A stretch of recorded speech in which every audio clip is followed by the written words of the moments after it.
Haleluya. Awubingelela umakhelwane ngiyakubingelela lemvuselelo ngiyakubingelela mbingelela umakhelwane umthinte uthi ngiyakubingelela egameni lika Jesu. Alibonge igama lenkosi, alibonge igama lika Jesu. Haleluya. Asibambe nje bazalwane amavesi ambalwa wasithandaza esigoduke kule mzuzu e30 enginayo sehlukane. Asivula amabhayibheli ethu incwadi yamahubo chapter number 23 incwadi nje ejwayelekile amahubo 23 thatha imzuzu emibili emithathu sihlukane egameni lika Jesu. Haleluya.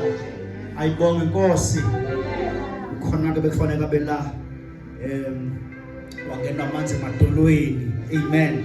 Haleluya. So siyamthemba uNkulunkulu uzombuye muphe ispeed akwazi ukubuya azoma la. Incwadi yamahubo chapter number 23 sifunde nje kusukela verse 1 siye verse 6 nemavesi awu6 chapter akasifundeleke osifundelayo. Amahubo 23 uJehova ungumalusi omuhle.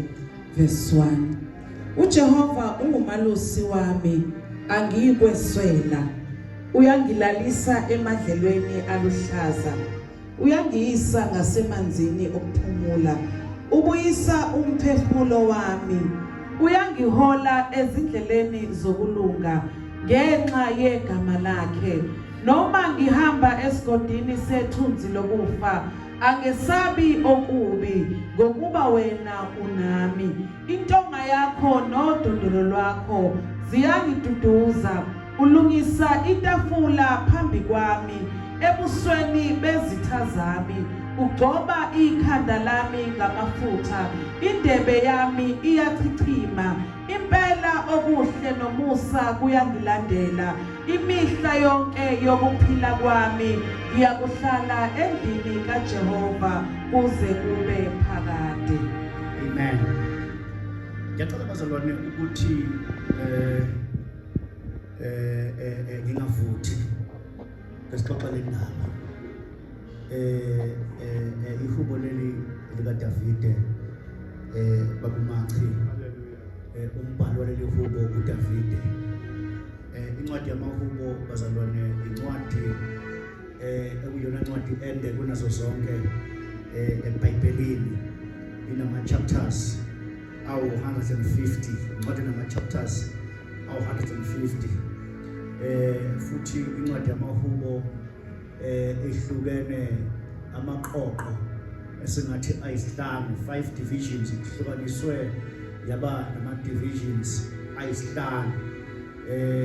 Nababhali bawo futhi lamahubo bahlukene ngoba kungamahubo akucompile, the compilation of many hymns, it's the compilation of many praises, it's the compilation of many songs, it's the compilation of many worships.